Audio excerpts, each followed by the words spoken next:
Alors, bonsoir. Donc là, ça va être la troisième vidéo sur comment se défendre contre les taux de Maroxy avec un système que je vous ai montré sur deux vidéos surtout sur les variantes, en tout cas principales. Donc là, on va regarder un coup que j'ai discuté dans la deuxième vidéo. C'est le coup fou F2. Voilà, on va regarder ce coup qui a été joué quelques fois quand même. Alors, on se rappelle du coup donc là vous avez vu les taux de Maroxy, bien sûr on peut le retrouver dans plein de schémas. Donc là on peut le retrouver bien sûr dans l'Est indienne. Voilà, on l'a vu sur l'anglaise, on l'a vu, on peut le voir sur des schémas indiens. Donc là on le retrouve vraiment dans l'Est indien. Donc on l'a bien sûr vu deux fois avec la sicilienne. Voilà, donc là, on le retrouve sur une anglaise. Donc, bien sûr, C5, parce que sur la sicilienne, on joue C5. Donc là, C5 est joué. Donc, il y a un coup qui est quand même très actif. Et donc, ici, prise en D4, cavalier prend D4. Et là, on retrouve nos connaissances, en fait. On se dit, voilà, on a repéré les taux de Maroxy avec la formation blanche qui bloque, qui contrôle bien les cases D5. Donc là, on est dans le même schéma. Donc là, bien sûr, on peut jouer fou D7, qui est un coup aussi. Mais là, ils ont décidé de faire tout de suite cavalier prend, qui est bien sûr tout à fait jouable. C'est pareil, en fait. Fou D7, dame D2, fou C6, attaque le pion. Donc ça, tout ça, on l'a vu. Alors A5, c'est la grande ligne. Bien sûr, A5, c'est la grande ligne. A5, B3. Mais là, les noirs décident de jouer différemment. Donc, on a expliqué pourquoi échanger le fou, c'était pas favorable pour les blancs parce que au niveau des cases noires, ils ne contrôlaient pas trop de cases noires, tandis que les pions contrôlent les cases noires, la dame est sur case noire, le cavalier également. Et donc, du coup, on avait un jeu facile pour les noirs. Donc, on avait vu fou E3, donc là, fou F2. Alors, fou F2, A5, on le joue quand même.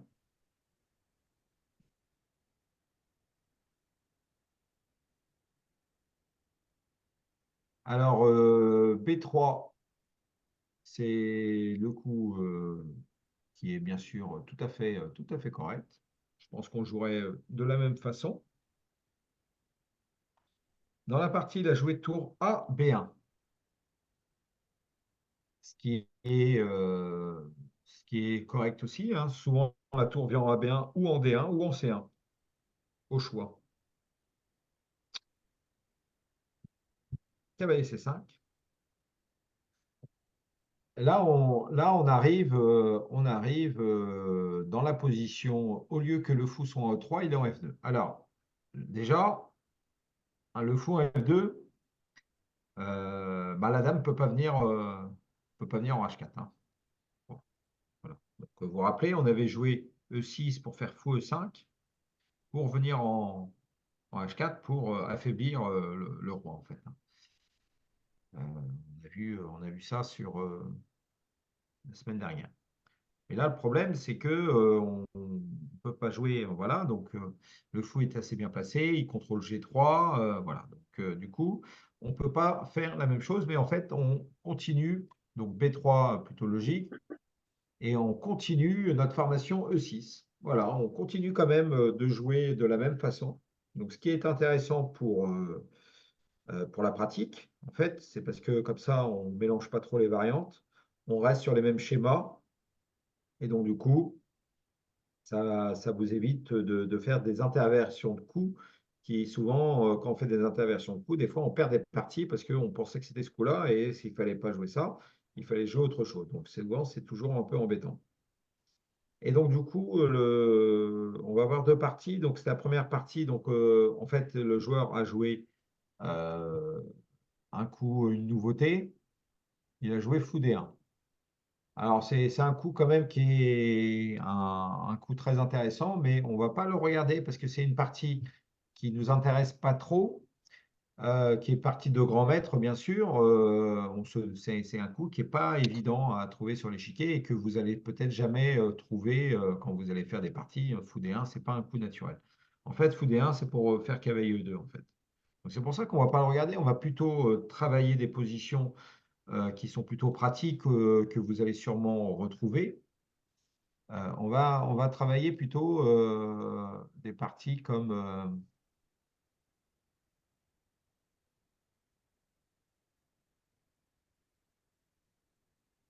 A3. Donc ça, A3, ça c'est un coup qui est plutôt pratique en fait, hein. Pourquoi A3? Bah, tout simplement pour jouer B4. Voilà. Donc ça, euh, quand les blancs sont prêts à jouer B4, un coup très intéressant qu'il faut bien sûr mémoriser dans ce genre de position, c'est A4. Voilà, ça, on peut dire que c'est un coup qui peut surprendre, en tout cas qui est plutôt logique, parce que bien sûr la prise va plutôt abîmer la structure, hein. On est bien d'accord que si on commence à imaginer, on prend, cavalier prend, B prend, avec tour prend, là on voit tout de suite que la structure devient pas bonne du tout, hein. Ce pion-là, il devient quand même assez faible en fait. OK, contre celui-ci, mais en tout cas, il n'y a aucun problème pour les noirs dans ce genre de position. Alors, plutôt B4, qui est plutôt logique, mais là, on voit tout de suite que le cavalier se retrouve sur une case bon, qui est fragile, mais en sachant que cavalier prend, fou prend, on protège, mais là, la dame est attaquée, en fait, hein. Donc, dame D3. Et là, bien sûr, il ne faut pas non plus. Donc là, il y a des idées qu'on avait vues, donc les idées sont très importantes. Donc F5, c'est dans ce genre de position, c'est une idée quand même qu'il ne faut pas négliger. F5 qui est quand même très actif, qui va dans nos connaissances, hein. On veut gagner ce pion-là en faisant fou prend, dame prend, pion prend, et voilà. Donc ça, c'est quelque chose qu'on a déjà vu. Mais dans l'analyse, dame F6. Et c'est ça qui est intéressant dans sur A3, A4, c'est que le problème, c'est que le cavalier contrôle C1. Et ça veut dire que la tour ne peut pas venir protéger le cavalier. Donc le cavalier est obligé de bouger.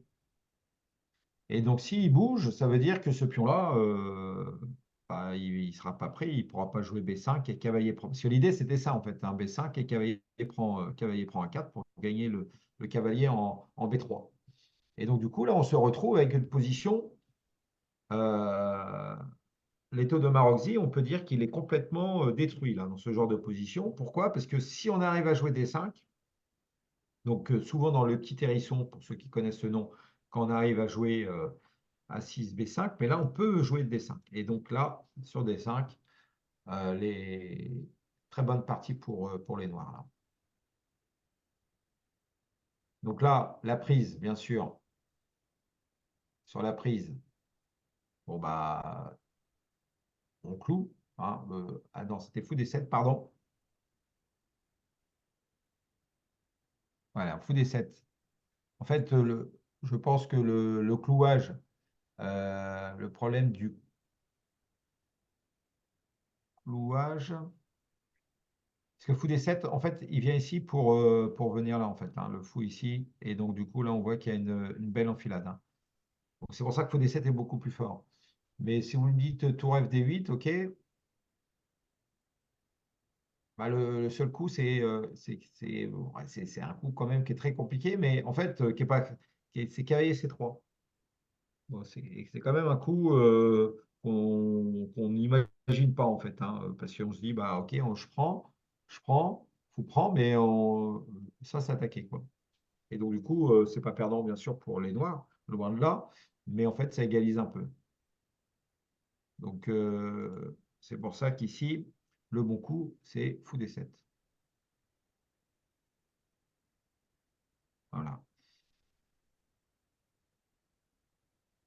Et là, on arrive dans une partie vraiment très intéressante, hein. Les 7,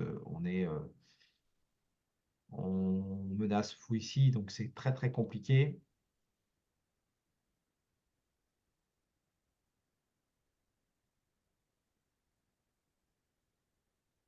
Là, c'est difficile de trouver des bons coups là, hein, quand même, hein. Parce que s'il y a Dame D1, donc là, on est quand même.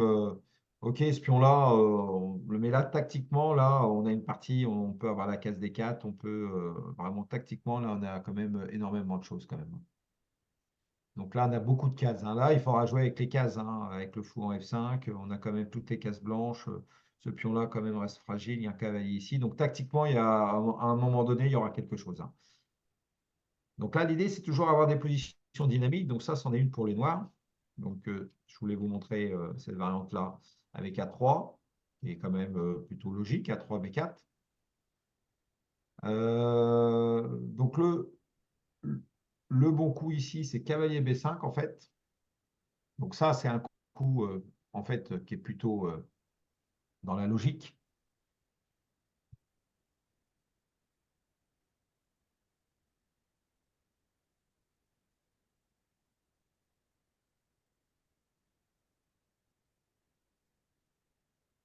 Alors ici, c'est toujours pareil, toujours mémorisé, hein. Quand le cavalier est en B5, on l'avait vu déjà la semaine dernière, la fois dernière, dans la dernière vidéo, on joue B6. Alors, qu'est-ce qui se passe si... qu'est-ce qui se passe? Qu'est-ce qui se passe? C'est pour ça qu'il faut retenir cette idée-là. Qu'est-ce qui se passe sur Dame prend D6, en fait?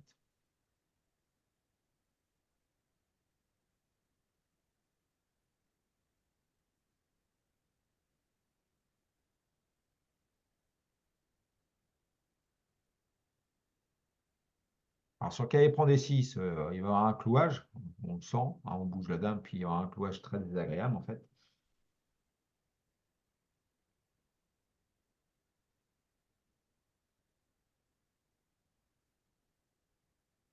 Oui. Donc, c'est sûr qu'en faisant Dame prend D6, on perd un pion, mais on a gagné la colonne. Et comme on a vu la colonne juste avant, et donc en faisant fou prend, la Dame est attaquée. Donc élimination du défenseur. Donc obligé de prendre. Tour F8, récupère la pièce. Et là, vous avez une position très dynamique parce que vous avez gagné la colonne, vous avez perdu un pion, mais vous attaquez le pion à 2. Et là, vous avez une position, bien sûr, d'estardienne très, très intéressante, hein, parce que là, vous avez 3 pièces, 3, 4 pièces qui jouent. Bon, il n'y a que l'ordinateur qui peut peut-être sauver ce genre de partie, en fait, parce que là, vous avez énormément de jeux, en fait. Donc ça, cavalier B5. Si on vient en B5, c'était pour prendre le pion D6. Mais là, on joue en B6. Bah, c'est vrai que là, bon, bah, on peut faire peut-être cavalier D4, B7, mais il fallait juste retenir les idées, en tout cas sur cavalier B5. Ça ne sert à rien d'aller trop loin dans l'analyse. Alors, dernier coup, tour FD1. Bon, ok, bon, bah, ça, tour FD1. Il y a eu une partie qui a été jouée de Kournosov avec Cornette Mathieu qu'on verra la semaine prochaine. Alors, donc Mathieu Cornette, qui était champion de France, pas trop, je vais pas trop dire de bêtises si c'était l'année dernière ou pas, mais en tout cas, a joué fou E5, qui est dans l'idée, bien sûr, qui est dans l'idée de fou E5, c'est comme je vous ai dit, F4 n'est pas possible, hein, parce qu'il y a toujours fou prend, dame prend, et on gagne le pion E4. Donc là, on protège la faiblesse des 6. On a mis le fou ici. Et donc l'idée, c'est de trouver des finales intéressantes. On peut jouer des dames E7. Bon, ben, dame H4, comme je vous ai dit, pardon, dame H4, on ne peut pas le jouer parce qu'il y a le fou, bien sûr, qui vient en F2. C'était en tout cas la vidéo, la compréhension ici. On ne se prend pas trop les attaques sur dame H4. Vous vous rappelez, quand le fou était en E3, il y avait des dames H4 et il y avait des sacrifices avec des F5, hein. On sacrifiait une pièce et il y avait des F5 qu'on ouvrait. Et c'était un carnage pour les Blancs. Et ici, c'est une partie qu'il a peut-être perdue, mais c'était de loin de là, hein. Ça s'est un petit peu mal goupillé pour lui dans la partie, mais ça s'est joué vraiment pas grand-chose. En tout cas, il devait avoir une partie beaucoup plus simple. Et donc ici, fou 5, on est un peu dans l'idée. Alors dans la partie, juste, je vais finir sur juste les premiers coups. On va quand même regarder ce qui a été joué dans la partie fou D1 pour que vous compreniez l'idée. Donc ça, c'est un coup qui va dans ce qu'on a vu, hein. Il faut être assez actif. Je pense que ici, on peut jouer plus tranquille, hein, Dame 7, pourquoi pas, avec tour FD8, hein. Ça, bien sûr, on peut jouer ça et ça. C'est ce qu'on a déjà un peu regardé au niveau des finales, avec fou ici, pourquoi pas. Ça, c'est bien sûr possible. Mais là, le joueur a joué F5, qui est quand même un coup tactiquement intéressant. Ce qui est l'idée du schéma d'attaque qu'on a vu, en fait, F5 qui est quand même assez fréquent. Donc, vous pouvez avoir les deux variantes. En partie longue, vous jouez plutôt Dame 7 si vous voulez, si vous êtes un joueur plus fort. Vous pouvez essayer. Bon, plus fort, ça sera peut-être une finale, donc il faudra. Voilà, mais F5 reste quand même intéressant contre un joueur plus fort parce que c'est vous qui mettez un peu de pression. Donc la prise est le meilleur coup. Et donc Dame F6 intermédiaire, donc ça, donc on aurait pu jouer Dame F6 intermédiaire encore. Vous voyez, il y a plein de coups possibles. Donc il a fait tour prend F5, qui est un coup. On voit parce que sur fou C2 tout de suite, la tour vient en H5. Voilà. Donc ça, c'est plus dur. En tout cas, tactiquement, il y a quand même une tour sur une colonne H, mais pas si évident que ça, en fait, à manœuvrer quand même. Donc s'il y a un grand maître juste en face, voilà. Donc il est arrivé quand même à une position intéressante, mais un peu risquée. Donc, et, et voilà. Donc tour F1,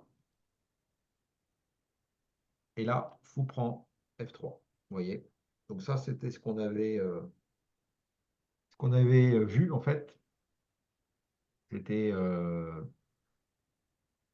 et là, qu'est-ce qui se passe sur fou prend F3?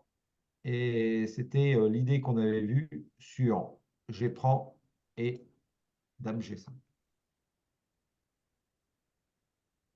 C'était Dame prend, vous vous rappelez, tour prend échec, roi H1, et on prenait ici en C3. Voilà. Donc c'est ce qu'on avait vu, comme ça vous fait un petit retour sur la partie, en fait. Donc pour cette vidéo, pour ce soir, on va arrêter ici. On continuera la semaine prochaine et on finira par la partie, comme je vous ai dit, avec Kornosov, Cornet Mathieu, où on continuera à regarder cette variante fou F2. Voilà. Donc je vous souhaite à tous une bonne soirée en tout cas. Bonne soirée à Et tous. Soirée. Soirée.